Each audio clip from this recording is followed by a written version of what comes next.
A graça e a paz do Senhor Jesus, todos os irmãos, que saudade de todos vocês, que estamos aqui para engrandecer e adorar o nome do Senhor Jesus essa noite.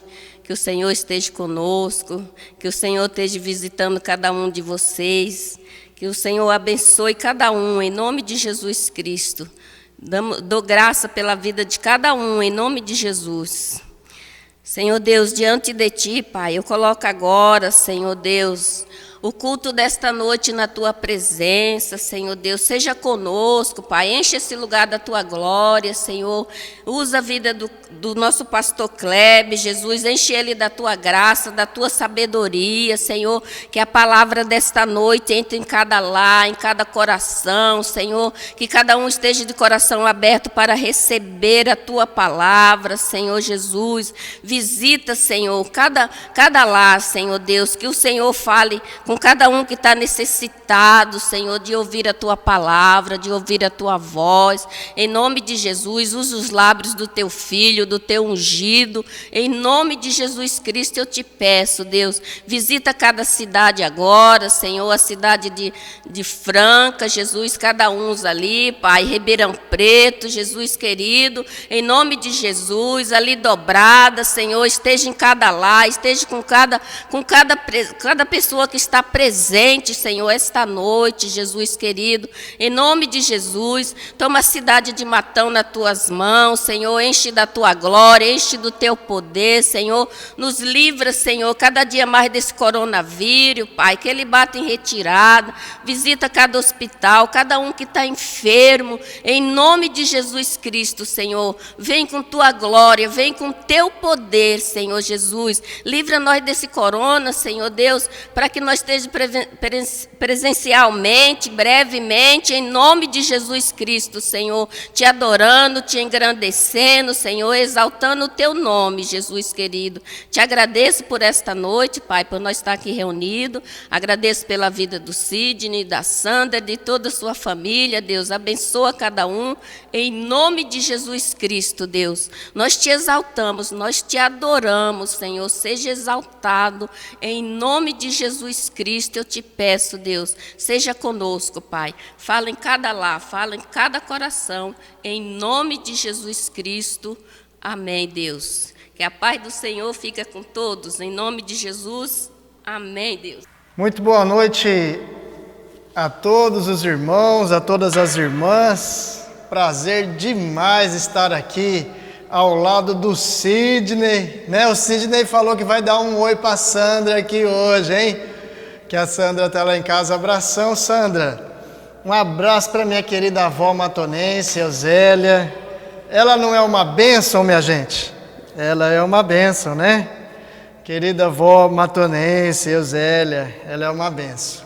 Meus amados irmãos, espero que vocês estejam aí lutando as lutas, né, da vida de cada um de vocês com Deus à frente, fazendo do nosso Deus o nosso escudo, a nossa rocha, a nossa fortaleza, porque pode chover canivete, mas as promessas de Deus não falharão, jamais falharão, né?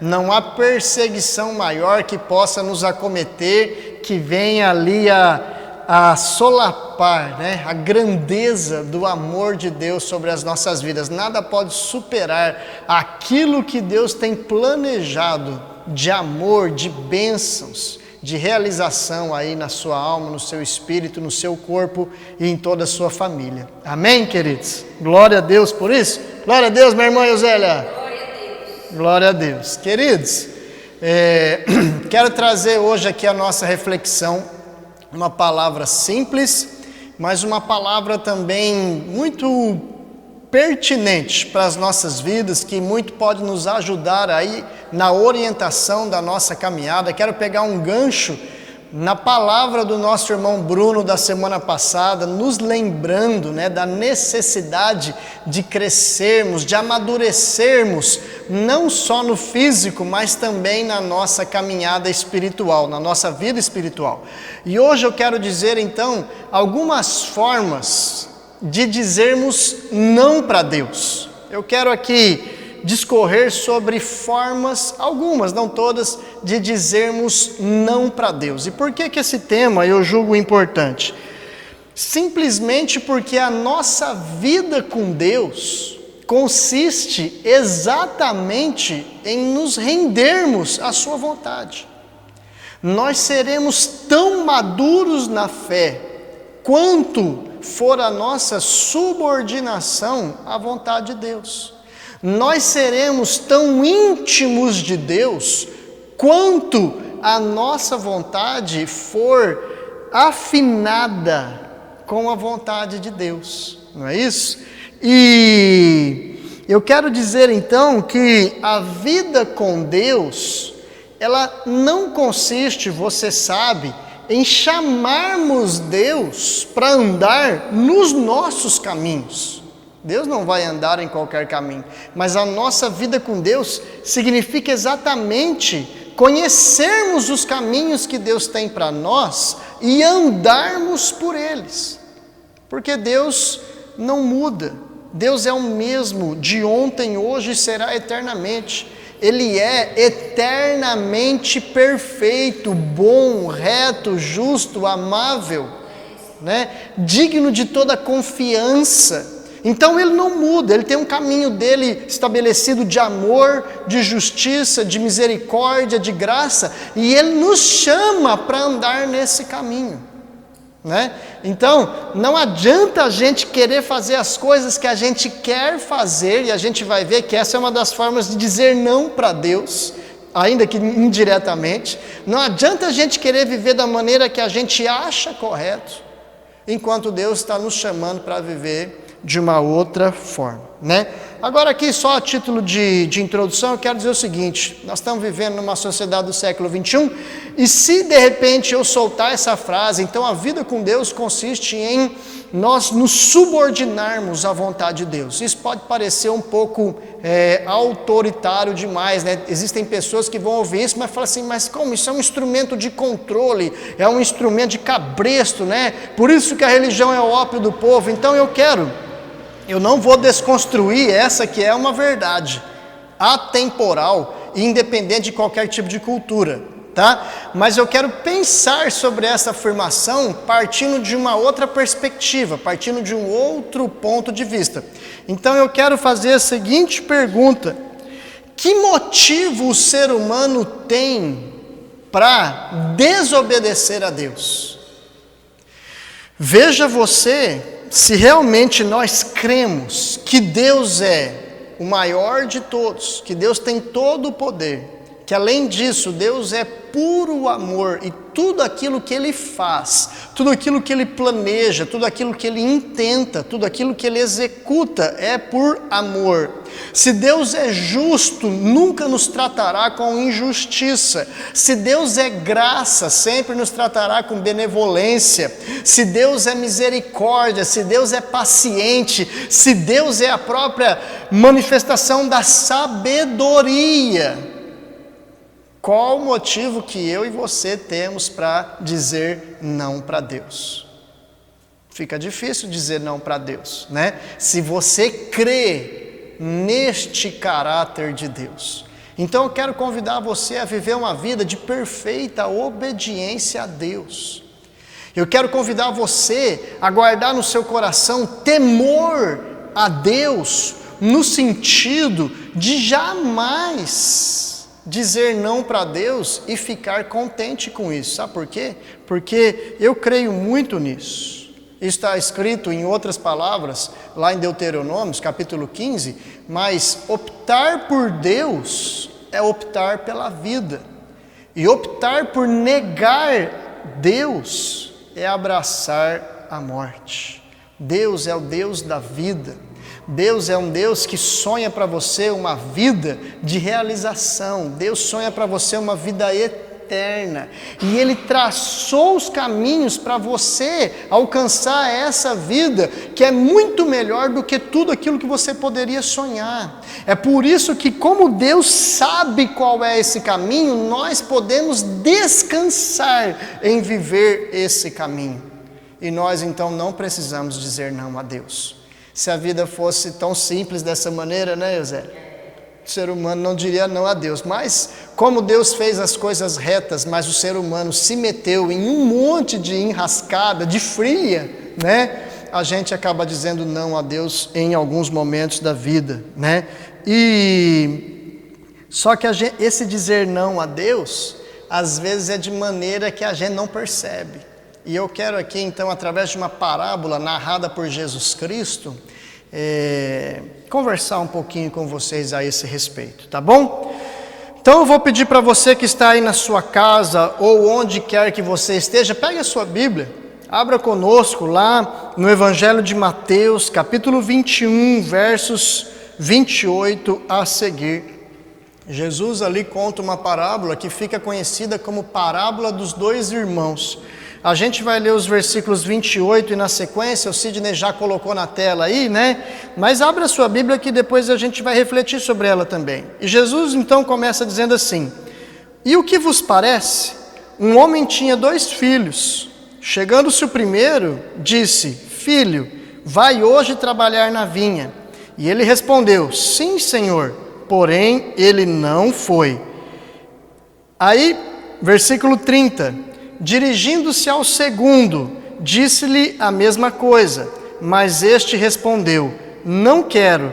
Depois, arrependido, foi. Versículo 31. Qual dos dois, Jesus perguntando lá para as pessoas que estavam conversando com ele, qual dos dois fez a vontade do Pai? Disseram: o segundo. Declarou-lhes Jesus: Em verdade vos digo que publicanos e meretrizes vos precedem ou vos precederão no reino de Deus. Ele está falando com os fariseus e com os saduceus, dizendo para eles que os publicanos, os cobradores de impostos e as prostitutas entrariam antes que eles no reino de Deus. Por quê? Porque eles se achavam os maiores cumpridores da lei de Deus, as pessoas que mais executavam a vontade de Deus, mas na verdade eles, segundo diz Jesus, não passavam de desviados, de dissimulados, de hipócritas, de religiosos que acumulavam obras mortas e que necessitavam de arrependimento, mas como eles se julgavam sãos, eles não poderiam então atingir o arrependimento. Então, queridos, esse é o contexto dessa parábola. Jesus está em plena altercação com alguns líderes religiosos que nós conhecemos na Bíblia como os fariseus e os saduceus. Eram pessoas que eram reconhecidas pela sua elevada espiritualidade. E eles então estavam ali ocupando posições de privilégio, posições de muita ascendência na escala religiosa e social em Israel da sua época. Jesus chega no templo, começa então a chutar lá, a colocar para o chão a mesa dos cambistas, que faziam da fé um bom negócio, um negócio muito lucrativo, e Jesus diz para eles claramente que aqueles homens estavam transformando a casa do pai dele, uma casa de oração, em um covil de ladrões, em a religião que deveria servir para nos levar ao seio de Abraão, até o santo dos santos, estava ao contrário, nos separando de Deus e deixando ali meramente os fins econômicos prevalecerem. Então Jesus ali desmonta todas aquelas barraquinhas, né? É interessante que Jesus, a Bíblia não conta e não há fontes outras que dizem que Jesus bateu nas pessoas. Jesus nunca diz isso, ou a Bíblia nunca diz isso. Jesus jogou fora as mesas, os cambistas, o dinheiro que eles estavam ali acumulando, né? E aí vem os líderes da religião e diz para Jesus: com que autoridade você faz essas coisas? Jesus, se dissesse que ele estava fazendo com autoridade de filho de Deus, de Messias, ele seria morto. Se Jesus dissesse que não tinha autoridade para fazer aquilo, ele seria morto da mesma forma, né?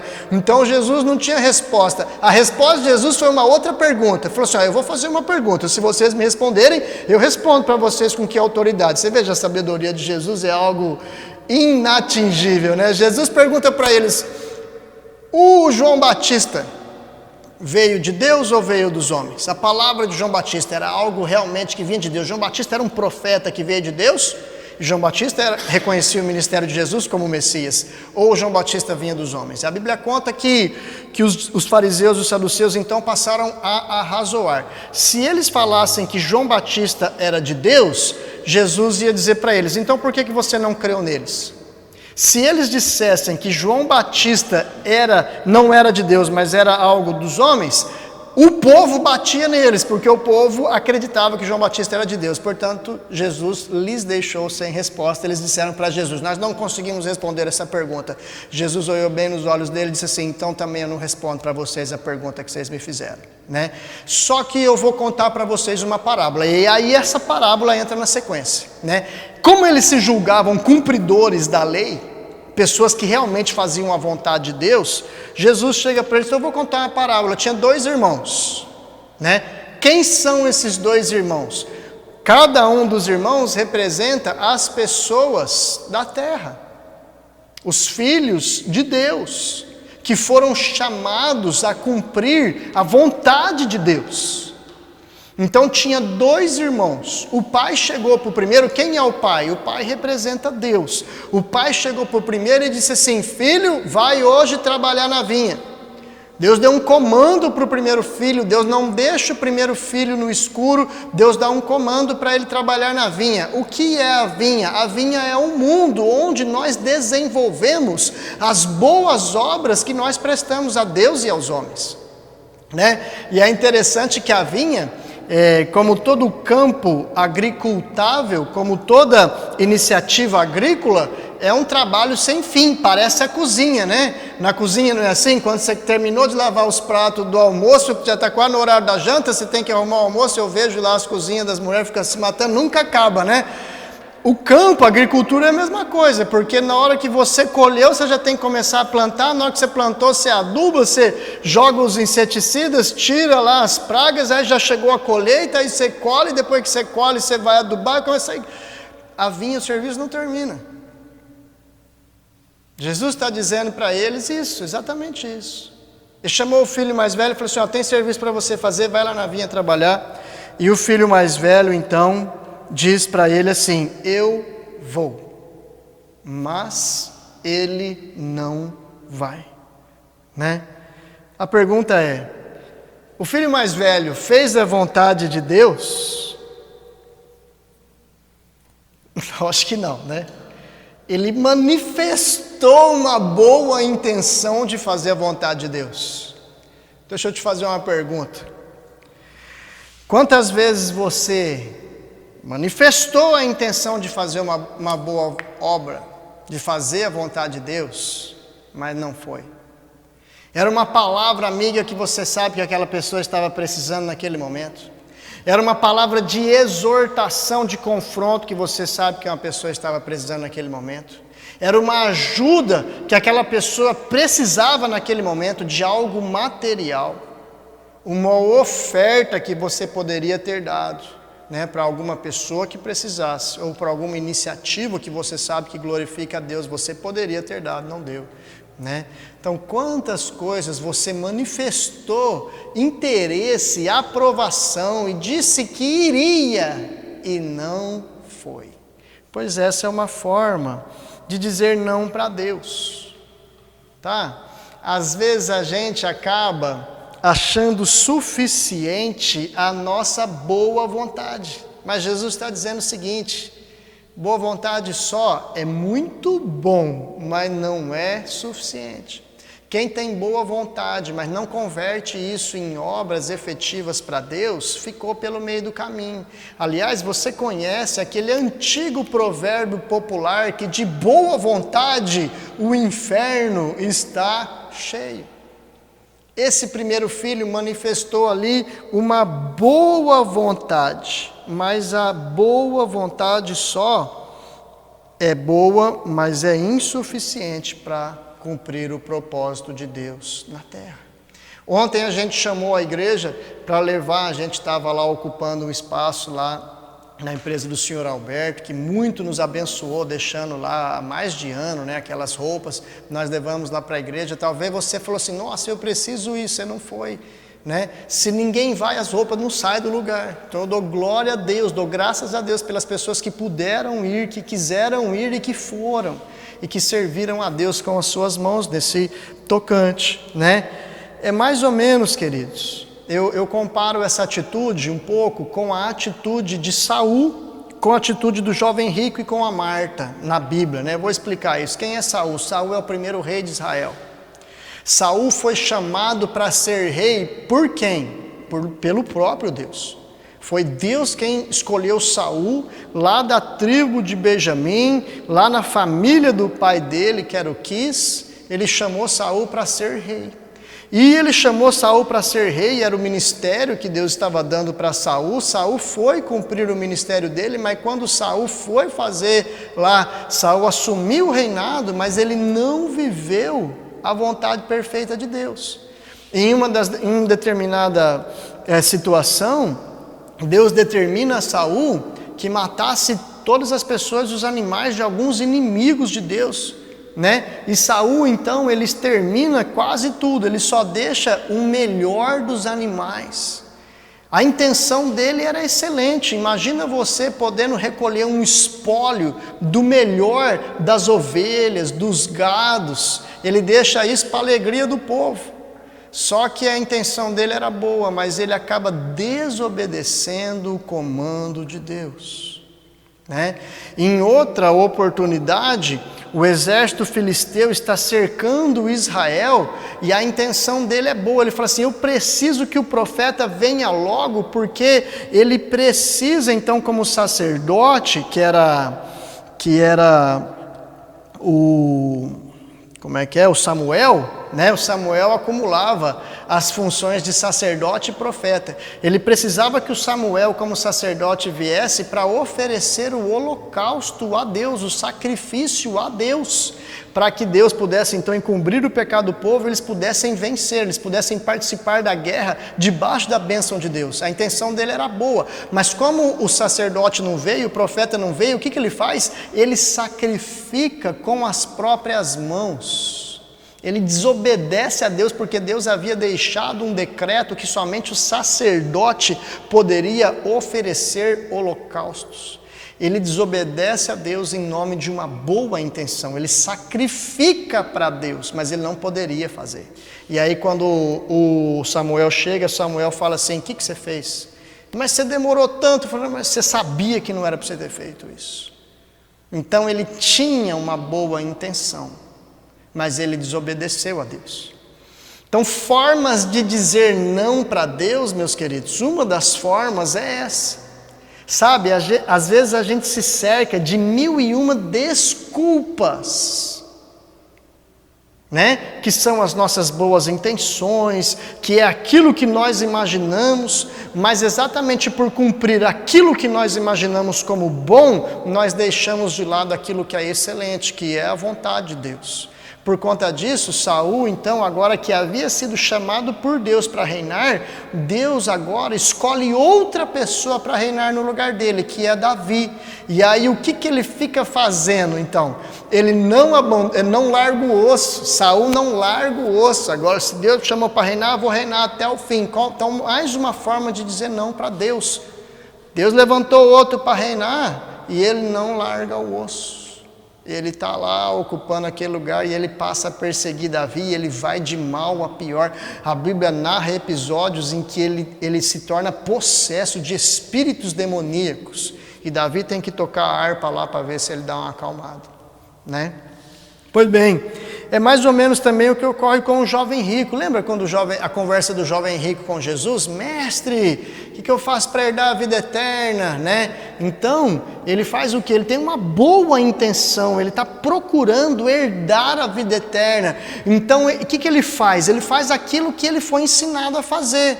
Ele cumpre os 10 mandamentos. Ele não profana o nome de Deus, ele não profana o sábado, ele não presta falso testemunho, ele não cobiça os escravos dos outros, as mulheres dos outros, ele não adultera, ele não faz nada de errado, ele não mata, ele não rouba. Aí vem Jesus e fala assim: olha, uma coisa só eu te peço, vai e vende tudo que tem e dá aos pobres. O que o jovem rico faz? Vira as costas. Você acha que o jovem rico, se tivesse no nosso meio hoje, cumpridor de todos os 10 mandamentos, talvez muito mais do que nós mesmos, ele não seria achado como alguém de uma religião talvez muito superior? Mas é alguém que quando se encontra com Jesus sai triste. Por quê? Porque ele diz não para Jesus. Ele diz não para Jesus, fala, não Jesus, isso é muito. Eu posso cumprir até aqui, mas daqui para frente eu não passo. Com quantas pessoas que a gente conversa, que você olha para a pessoa quer buscar Deus, quer fazer a vontade de Deus, e às vezes como pastor, né, você olha para a pessoa, você está orando, fala assim, querido, eu estou vendo, né, faça isso, e a pessoa, não, aí eu não posso fazer, né, ela está dizendo não para Deus. E aí, entre nós, optar por Deus é optar pela vida, e dizer não para Deus é abraçar a morte, sabe? Às vezes a pessoa tem facilidade de dizer não para Deus. A quantas pessoas às vezes a gente não diz, fala assim, ó, ela conta uma história de como ela foi injustiçada, e aí você fala, se Jesus estivesse no seu lugar, Jesus perdoaria. E a pessoa fala, não, eu dou o dízimo, eu vou na igreja, eu faço aquilo, eu faço isso, eu posso assumir ministério, eu faço tudo, mas perdoar eu não posso. A pessoa vai até ali, mas dali para frente ela não vai. Eu vou na célula, mas dirigir a célula eu não dirijo. A pessoa vai até ali, mas fazer a vontade de Deus mesmo ela não faz, né?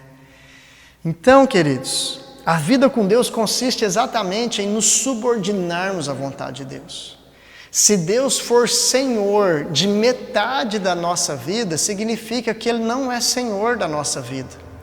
O Senhor, ou Ele é Senhor de tudo, ou Ele não é Senhor, ou Ele é Senhor de nada. Não é? Se Ele é Senhor de 90% da sua vida, Ele não é Senhor da sua vida, né? Porque o Senhor é o Senhor, não é verdade? É igual a Marta, né? Lembra Marta, Maria, Jesus lá na casa da Marta e da Maria, e a Marta chega para Jesus. Você acha que a Marta estava bem intencionada? Eu não tenho dúvida que a Marta estava bem intencionada. Estava Jesus com uma comitiva e ela estava correndo na cozinha, fazendo as coisas, as melhores coisas possíveis. Ela estava querendo servir Jesus da melhor maneira possível, da melhor maneira que ela conseguiria. Mas não era aquilo que Jesus estava querendo.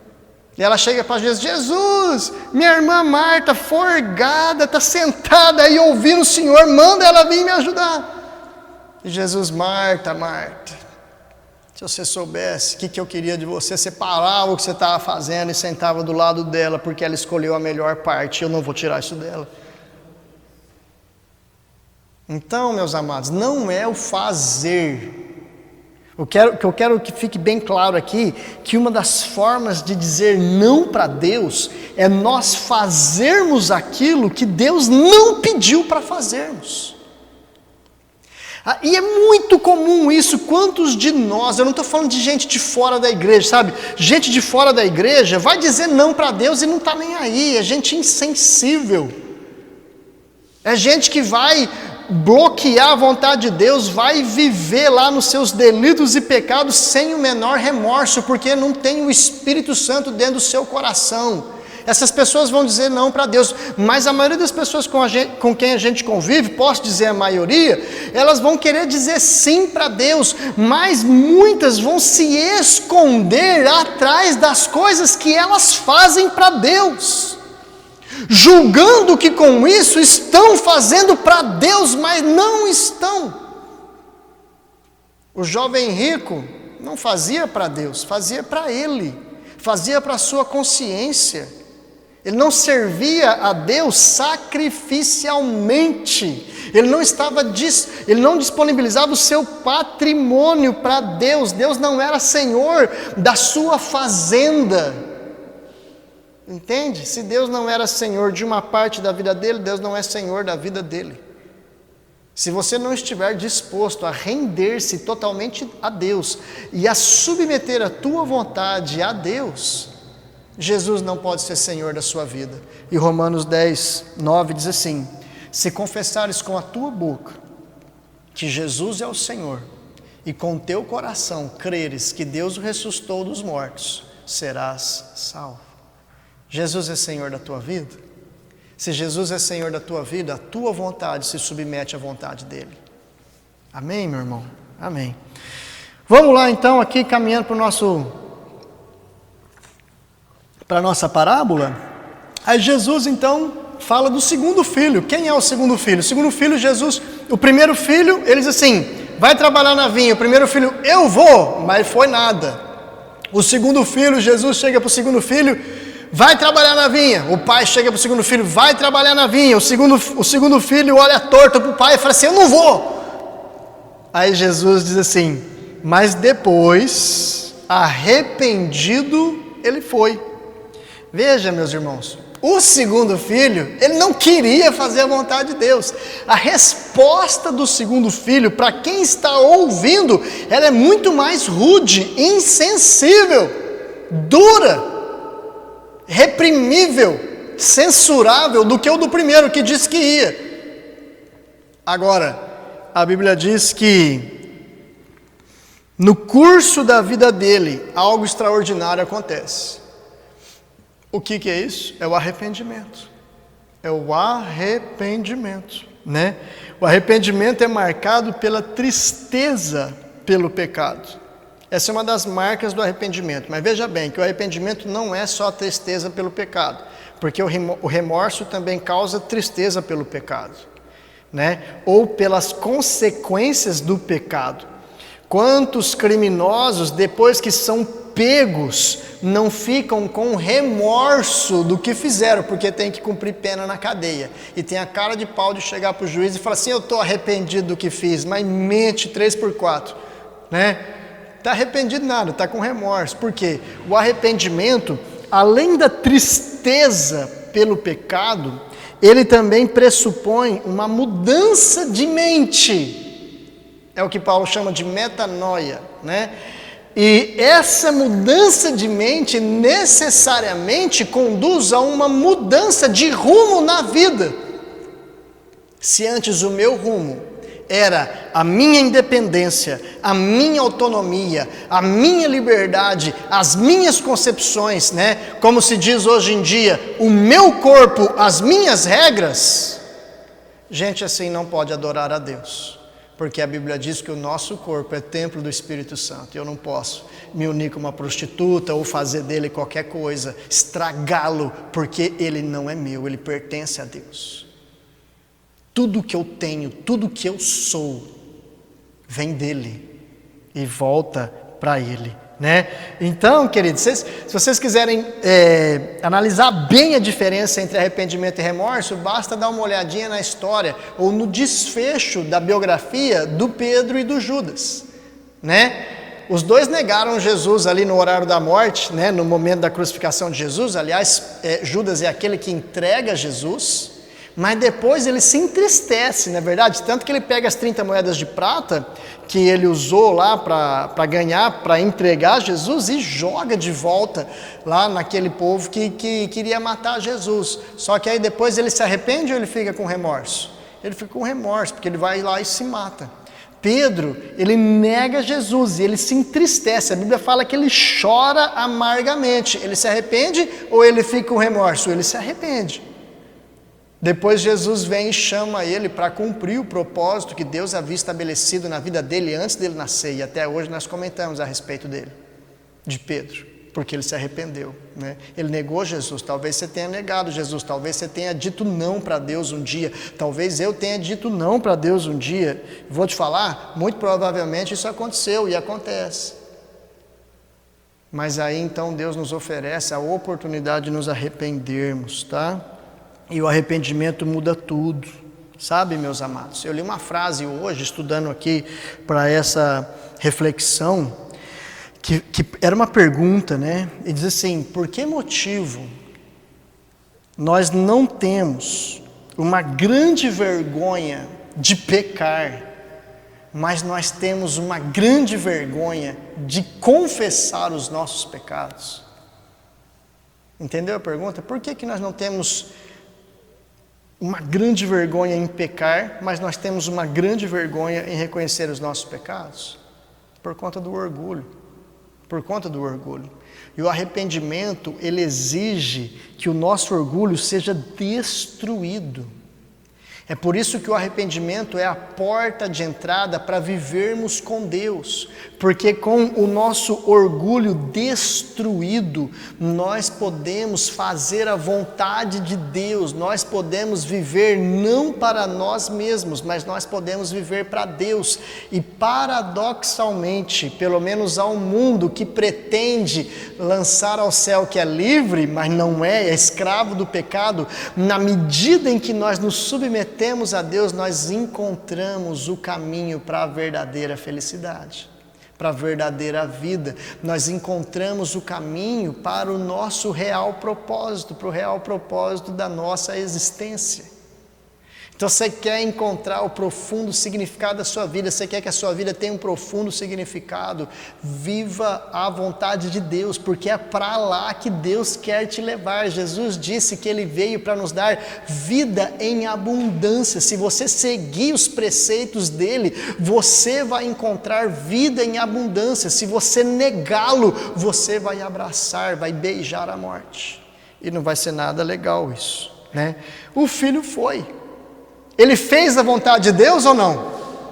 Ele fez a vontade de Deus. Ele fez a vontade de Deus. Mesmo tendo dito, eu não quero ir. Mas ele foi, né? Pensa lá no David chamando as crianças para ir ajudar, né? Vai me ajudar lá na cozinha. Não quero ir, pai, não quero. Mas depois foi. O importante é isso, né? Você vai chamar uma criança, me ajuda. Não, eu vou, mas depois não vai. Quem que cumpriu? Quem cumpriu foi quem efetivamente foi. Sabe, queridos? A gente não sabe como esse segundo filho trabalhou, se ele trabalhou pouco ou muito, não sei, se ele sabia fazer, se ele não sabia fazer, se ele tropeçou, se ele não tropeçou, se ele se sujou, se não se sujou. Eu sei que o fato dele ir, se dispor a colocar a mão no arado, foi o que abriu a porta para ele ser aprovado por Deus, tá? O segundo filho eu comparo, a quem vocês comparam o segundo filho, né? Que disse, eu não vou, mas vou. Tem uma história muito clara na Bíblia a esse respeito. É o livro, a história do profeta Jonas, lembra? Deus chama o profeta Jonas a pregar em Nínive, que era a capital de um país inimigo de Israel, chamado Assíria. E ele falou assim, Deus, eu não vou pregar lá, porque o Senhor é misericordioso, se eu for pregar lá, vai que alguém se converte. Não está certo isso, você acha, né? Pensamento ali do judeu, que achava que a palavra de Deus tinha que se resumir a eles, né? Enquanto Deus queria salvar toda a terra. Então, o que Jonas faz? Ele está em Israel, Nínive fica a oriente, ele pega um barco para a Espanha, para o ocidente, para o outro lado do mundo. Aí a Bíblia conta, você vai lembrar dessa história, né? Que vem uma grande tempestade, o Jonas é lançado, né? O Jonas é lançado ao mar, um grande peixe engole Jonas, ali ele sabe que ele vai morrer e ele se arrepende. Ele se arrepende. Alguma coisa na vida dele aconteceu que ele se arrependeu. No caso dele foi engolido por uma baleia. Em nome de Jesus, que Deus te desperte. Às vezes a gente acha que esses desastres na nossa vida vêm para nos destruir, mas não. O que Deus manda para a nossa vida não é para nos destruir, é para nos lapidar, né? Então Jonas fala assim, meu Deus, se o Senhor me livrar da morte aqui no ventre desse peixe, eu vou para Nínive e prego a tua palavra. E aí aconteceu isso, né? O peixe cuspiu ele lá numa praia lá, ele foi para Nínive, com um testemunho desse, você imagina que alguém ia se converter? A cidade inteira se converte. A Bíblia fala que até o rei manda apregoar um jejum e rasga suas vestes e passa a vestir vestes de pano, em sinal de humilhação diante do Deus Criador dos céus e da terra, que havia poupado a vida do profeta Jonas só para ir pregar o evangelho, a palavra de Deus dá para eles, né? Ele não queria ir, mas ele foi aos trancos e barrancos, mas ele se arrependeu. Queridos, eu não sei o que vai acontecer na sua vida, mas em nome de Jesus, não precisa chegar nesse ponto. Você não precisa chegar nesse ponto. Se arrependa dos seus pecados, submeta a sua vontade a Deus, ore para que o Senhor te dê temor de Deus, entenda que a nossa vida é uma vida de ministério. O Bruno mandou lá no nosso grupo da igreja, dias atrás, falando o que é o ministério. O ministério é servir, e você serve onde é preciso, nem sempre onde você gosta. Não é isso? Nós servimos onde nós identificamos uma necessidade. Deus está chamando uma família de crentes ao mundo para suprir as suas necessidades. E o que é mais lindo é que, na medida em que nós partimos nesse projeto de restauração de todas as coisas, nesse projeto evangelístico missionário de suprir as necessidades, o nosso bom pastor se compromete em suprir as nossas necessidades. Ele se compromete a multiplicar a nossa sementeira enquanto nós semeamos. Se a gente pegar a nossa sementeira e com medo de acabar segurar as nossas sementes, Deus não falou que vai multiplicar, mas Deus falou assim: se você pegar a sua sementeira e começar a semear, eu multiplico o tamanho da sua sementeira. Cara, isso não é maravilhoso? Para a gente encerrar então, qual dos dois fez a vontade do Pai? Disseram o segundo. Declarou-lhes Jesus para aqueles publicanos, aliás, para aqueles fariseus, para aqueles saduceus que se julgavam os maiores benfeitores da religião da sua sociedade. Eu vos digo que as prostitutas e a pior espécie de gente na terra que vocês consideram, que são os cobradores de impostos, eles vos precederão no reino de Deus. Jesus está ensinando, meus irmãos, e aqui eu vou caminhar aqui para o encerramento. Jesus está nos ensinando que a execução é melhor do que a intenção. A intenção, a boa intenção é boa, mas a execução é melhor. Então, se você tem uma má intenção, você já está desqualificado. Se você não quer fazer, ou quer fazer as coisas tortas, já está desqualificado. Agora, se você tem uma boa intenção, eu quero convidar você a ser vigilante, para que essa boa intenção não atrapalhe você de fazer aquilo que efetivamente Deus está pedindo para você fazer. Cuidado para não se perder nos seus próprios caminhos, como os fariseus e saduceus estavam redondamente enganados. Eles tinham profunda convicção de que eles eram os melhores, e Jesus está dizendo para eles que as piores pessoas do mundo, que eles julgavam, entrariam antes deles no reino de Deus. Então, meus irmãos, a sentença de Jesus aqui é muito clara. Qual é? Que a recusa em cumprirmos a vontade de Deus, ela se torna uma grande barreira e não nos deixa entrar no reino de Deus.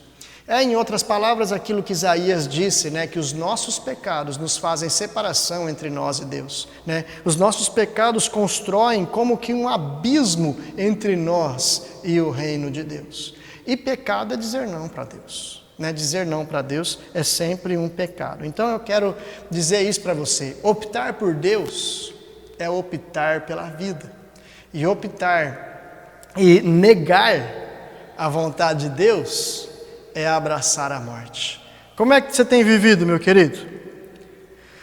Você está cumprindo a vontade de Deus aí na sua vida? Você tem sido zeloso por isso? Hoje o Espírito de Deus nos dá uma oportunidade de arrependimento. Vasculha aí na sua vida, olha para a sua vida e vê se a sua vida que você tem hoje é a vida que Deus sonhou para você. Vasculha aí dentro da sua alma e vê se a vida que você leva hoje é a vida que Jesus comprou na cruz por você. Ou se você sabe lá no fundo da sua alma que Deus tem muito mais a fazer na sua vida e através da sua vida. E esse muito mais é porque ainda nós temos resistido em dar vazão à plena e perfeita vontade de Deus na nossa vida. Não tenha medo. Deus é amor. Deus é justiça, Deus é graça, Deus é misericórdia, Deus é sabedoria. Os caminhos que Ele opta para você, os caminhos que Ele mostra para você são caminhos de paz e não de mal, para vos dar o fim que desejais. Amém? Ô Sidney, joga na tela então aquela última tela nossa, né? Então só para a gente concluir aí, ó, né? Quem fez a vontade de Deus? Foi o primeiro filho? Não. Né? O primeiro filho, ele tinha a boa intenção, mas não tinha a prática. esse tracinho aí é um menos, né? Boa intenção, menos a prática. E o segundo filho, como é que ele fez para fazer a vontade de Deus? Ele disse não, inicialmente, mas ele se arrependeu e ele efetivamente colocou em prática a vontade de Deus. Eu quero terminar aqui orando para que Deus nos capacite a cumprir a vontade dele, para que Deus gere em nós desejo de fazer a vontade dele, para que Deus nos dê fome pela presença dele, para que Deus derrame fogo no nosso coração, para que o nosso coração arda de desejo de colocarmos em prática a vontade dele, para que a gente tenha temor no coração de dizer não para Deus, para que a gente viva uma vida de plena honestidade diante de Deus. É isso que Deus quer fazer na sua vida, meu querido irmão. É isso que Deus quer fazer na sua casa. É isso que Deus quer fazer na nossa cidade. Amém? Eu vou orar, vou terminar com a bênção. Depois eu quero dar 2 recados. Amém? Então põe a mão no seu coração aí. Nós vamos orar juntos para que a vontade de Deus prevaleça nas nossas vidas e nas nossas cidades. Amém? Senhor nosso Deus e Pai, nós louvamos o Teu nome por tudo aquilo que Tu és. Obrigado, Pai, pela possibilidade que o Senhor nos dá nessa noite de refletirmos sobre como temos andado com a nossa vida. E eu quero implorar ao Senhor, ó Pai, abençoa, Pai, os nossos lábios, para que nenhuma palavra torpe saia da nossa boca. Abençoa o nosso coração para que dele realmente saiam boas intenções, que nós não planejemos aqui pecados, como destruir as pessoas, como falsificar a vida. Não, mas que nos nossos corações possa sair muita graça, misericórdia, amor, tudo aquilo, ó Pai, que é honrado, que é justo, que é puro, que é santo diante do Senhor, que possa ocupar a nossa mente, meu Deus amado, em nome de Jesus. E acima, Pai, desse plano das intenções, que o Senhor nos dê de colocarmos a mão no arado e de fazermos a Tua vontade, a Tua obra, meu Deus. Faz a Tua obra nas nossas vidas. Pai, nós nos arrependemos do nosso pecado, que o Senhor nos livre de toda malícia, de toda sensualidade, de toda hipocrisia, de toda mentira, de toda escuridão, meu Deus, que o Senhor nos livre de tudo aquilo, ó Pai, que é carnal, demoníaco, meu Deus, porque nós não queremos ter o menor vínculo com esse tipo de coisas, mas nós queremos servir ao Senhor, ó Pai, com tudo que temos, com tudo que somos, enquanto aguardamos com uma esperança que não murcha nos nossos corações o Teu chamado para vivermos eternamente na Tua presença, Pai. E que assim seja, que o reino do Senhor cresça nas nossas vidas, Pai. Que nós cresçamos em obediência ao Senhor, ó Pai. Que o Senhor nos dê temor do Senhor, para que a gente nunca fale não à Tua vontade e permaneça, Pai, ok com essa situação. Não, meu Deus, nós queremos fazer a Tua obra, queremos viver a Tua vontade, queremos glorificar o Teu santo nome, Pai. Aleluias! E que a bênção do Deus Todo-Poderoso possa cair como chuva sobre a casa de cada um dos meus irmãos e irmãs que adoram a Deus em espírito e em verdade. Que a graça do nosso Senhor Jesus possa nos levar a uma vida de arrependimento, possa quebrar o nosso orgulho, possa destruir, ó Pai, a nossa empáfia, e que nós possamos viver humildemente diante da Tua presença, olhando para a cruz e carregando a nossa cruz. E que a doce consolação do Espírito Santo, que o ensino que só Ele pode informar a nossa alma, também encontre caminho livre para Ele fazer morada permanente nos nossos corações. Aleluias! Glórias a Deus. Amém, meus amados irmãos? Nós nos vemos então no próximo domingo às 19 horas. Durante essa semana nós teremos normalmente as nossas células. As nossas células estão sendo feitas de maneira exclusivamente virtuais, de segunda a sexta-feira, sempre às 20 horas. Então, se você está aí participando de alguma célula, não perca a oportunidade, convide os seus amigos. Vamos abrir ali oportunidades, portas para que o Evangelho alcance mais pessoas, mais famílias, a quem Deus quer ali trazer a salvação e a vida plena. Amém, meus amados? Então, semana que vem a gente se vê. E a semana passada eu introduzi um assunto aqui, que é o retorno das nossas atividades presenciais. E nós estamos então aí programando para o próximo dia 22 de novembro o retorno dos nossos cultos, meus amados irmãos. Está aí o recado na tela. O Sidney foi lá na frente da igreja tirar essa foto aí. Essa é a foto da nossa construção. Obrigado, viu, Sidney? Beijo aí para você, né? Olha que maravilha, meus queridos.